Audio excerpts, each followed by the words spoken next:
नमस्कार, आपण पाहता आवाज वंचित बहुजनांचा।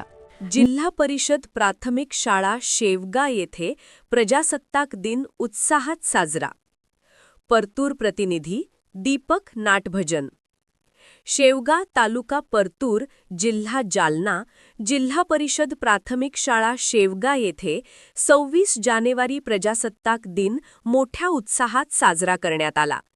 कार्यक्रमास ग्रामस्थ, लोकप्रतिनिधी, शालेय समितीचे सदस्य, शिक्षक व पालक मोठ्या संख्येने उपस्थित होते। कार्यक्रमास प्रमुख उपस्थिती म्हणून शालेय शिक्षण समितीचे अध्यक्ष श्री प्रल्हाद धुमाळ, उपाध्यक्ष श्री रामप्रसाद धुमाळ, सरपंच श्री विक्रम धुमाळ, उपसरपंच श्री सत्यवान धुमाळ, पोलीस पाटील श्री विजय गुलाबराव, नाटभजन रोजगार सेवक श्री विठ्ठलराव धुमाळ, श्री नामदेव धुमाळ तसेच रिटायर आर्मी जवान सोपान तात्या धुमाळ उपस्थित होते।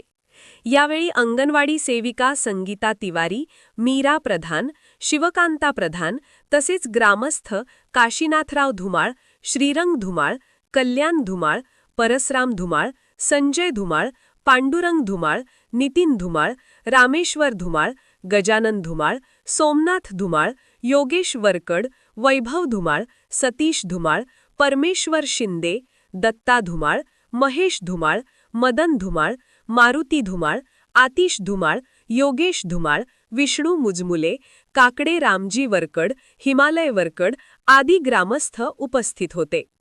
शाळेतील शिक्षक कुलखे सर, माहुरे सर आणि सावंत सर यांच्या मार्गदर्शनाखाली विद्यार्थ्यांनी देशभक्तीपर गीतं, भाषणे आणि सांस्कृतिक कार्यक्रम सादर केले। ध्वजारोहणानंतर राष्ट्रगीत आणि देशभक्तीपर घोषणांनी परिसर दुमदुमून गेला। प्रजासत्ताक दिनानिमित्त संविधानाचे महत्त्व, देशभक्ती आणि सामाजिक बांधिलकी याबाबत उपस्थित मान्यवरांनी मार्गदर्शन केले। कार्यक्रम यशस्वी होण्यासाठी शाळेतील सर्व शिक्षक व ग्रामस्थांनी सहकार्य केले।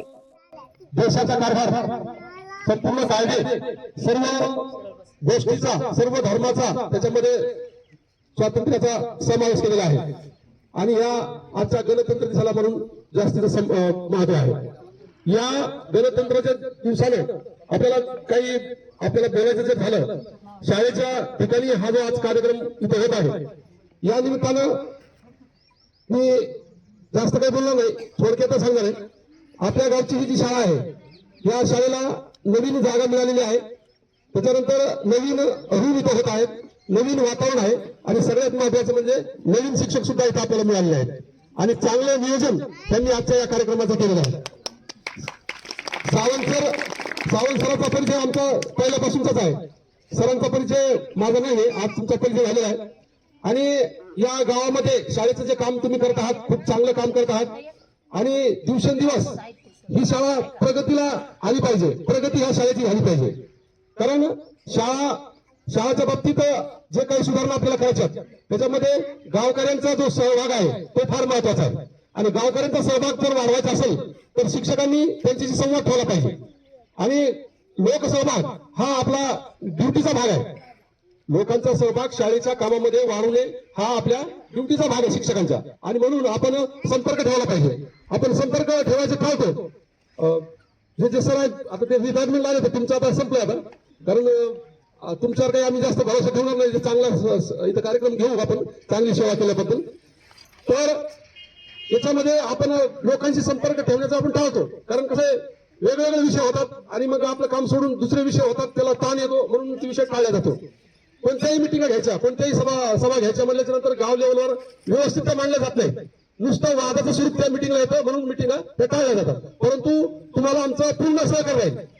शाळेला काय पाहिजे, शाळेला कोणत्या सुधारणा पाहिजे, काय करायचं हे तुम्ही आम्हाला वारंवार सांगा। आमची सहकार्याची भूमिका तुमच्यासाठी राहील आणि ही शाळा जी आहे ही प्रगतीवर कशी नेता येईल हे पाहता। आता इथं हे बांधकाम चालू आहे, मी या शाळेचा विद्यार्थी आहे। आजपासून 55 वर्षापूर्वीची गोष्ट तुम्हाला सांगतो। पूर्वीचे आमचे पूर्वज जे आहेत कसे काम करत होते, ही जी शाळा आहे इथं जुनी जी शाळा आहे ना इथं, ही आता फळाला आलेली आहे। तिथं 55 वर्ष वय असेल, 55 ते 56 वर्ष त्या शाळेचं। त्यावेळेस मी एकदम लहान, दुसरी पहिलीला असेल, तर त्यावेळेसचे सरपंच कैलासवासी कुंडलिकराव भिवराजी धुमाळ ते सरपंच होते, मला आठवतं चांगलं। मी पहिली दुसरीला असेल, दुसरी किंवा पहिलीला असेल, आणि माजी सरपंच कैलासवासी नारायणराव धुमाळ हे दोघं तिथं गप्पा मारायचे संध्याकाळच्या वेळेला. शाळा सुटली की आम्ही आपल्या उड्या मारत तिथं जायचो आणि त्यांच्या गप्पा ऐकायचो आम्ही. ते काय करायचे, गावाचा विकास कसा करायचा, म्हणजे माजी सरपंच आणि सरपंच हे दोन्ही बसून नियोजन करायचं. गावामध्ये त्यांचं सहकार्य असायचं, एकमेकांचा संवाद असायचा, आणि म्हणून जसं त्यांना शक्य होईल तसं ते विकास ते करायचे.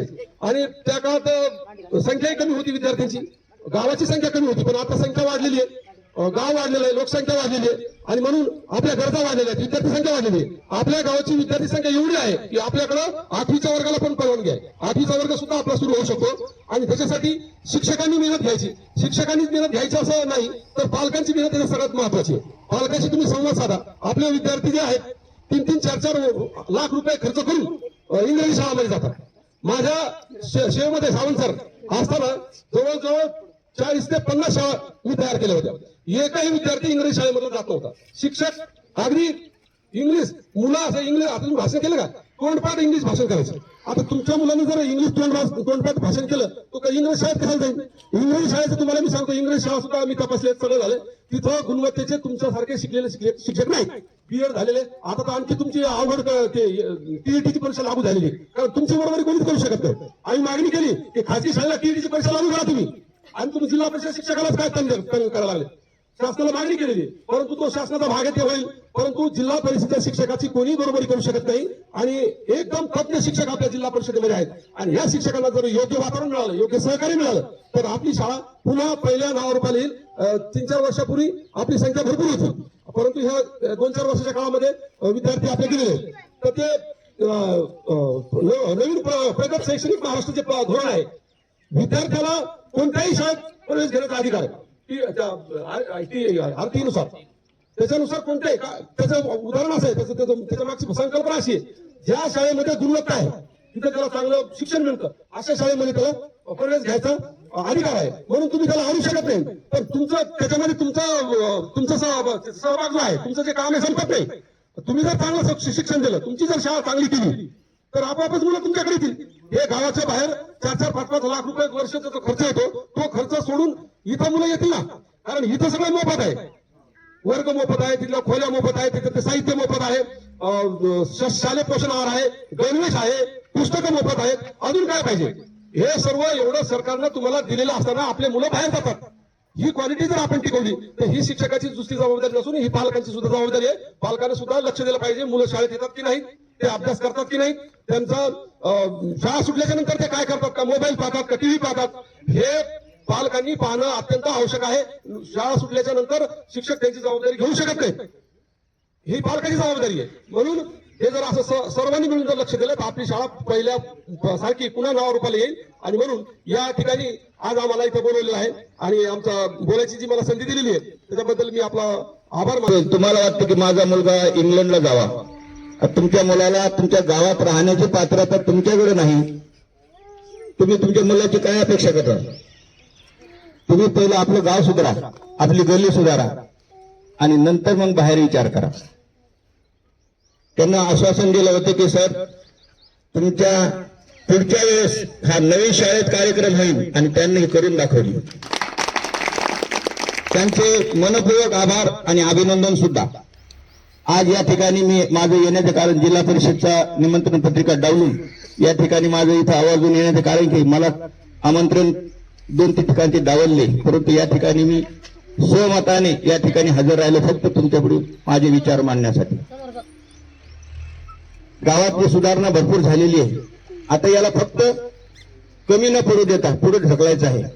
गावाच्या विकासासाठी जर गावाचा विकास होत असेल, त्यांना जमीन शाळेसाठी जमीन दिली, गावाच्या मंगल कार्यालयासाठी सर्व सुविधा या ठिकाणी उपलब्ध करून दिली, आणि आणखीन ते फंडातून त्यांच्या कार्यवाहिनीतून जशा जशा प्रकारे शाळेला फंड मिळेल आणि जशी जशी सुधारणा होईल त्या प्रकारे ते प्रयत्न करतात.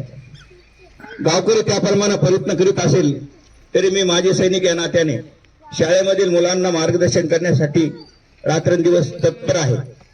फक्त तुमची साथ, तुमची उपस्थिती हा आपला पुढचा रिझल्ट असेल. रिझल्ट तुम्ही वेळ द्या, आम्ही तुम्हाला रिझल्ट देऊ. हे माझं पत्तूरला एक अकॅडमी उघडली होती त्यामध्ये सुद्धा आम्ही हीच शब्द दिला होता, तुम्ही फक्त वेळ द्या आम्हाला. तुमचा जर तुम्ही वेळ दिला तर तुम्हाला त्यामध्ये निश्चितच आम्ही उन्नती करून दाखवू आणि ते फळाला येईल. त्या अकॅडमीमध्ये 2-3 मुले भरती झाले. आपल्या गावातून 5 सैनिक आहेत भरती झालेले. कोणतंच गाव असं नाही ज्याच्यामध्ये मिलिटरीमध्ये सेवा करायला 5 जण गेले. आता SRP मध्ये सुद्धा एक गेलेला आहे तो ठाकरे. उभा राहा जरा, त्यांची ओळख आहे का गावात सरांना? SRP मध्ये सेवा करत आहे. म्हणजे देशाच्या पोलीस सेवेमध्ये किंवा राज्य सेवेमध्ये किंवा देश सेवेमध्ये जे कार्य करतात त्यांच्याकडे गावकऱ्याचं बी लक्ष असलं पाहिजे. हे जे व्यक्ती असतात निस्वार्थपणाने सेवा आणि पुढील हे जी पिढी होणार आहे याच्यामध्ये बरेचसे भरती होऊ शकतात, पण त्यांना जर मार्गदर्शन भेटलं नाही तर ते वंचित राहतात या कार्यापासून. आणि आज या कार्यक्रमामध्ये मागच्या वेळेस शाळेला ड्रेस सुद्धा नव्हता, यावेळी शाळेचा ड्रेस आहे. हे सर्व शिक्षकांचे आभार.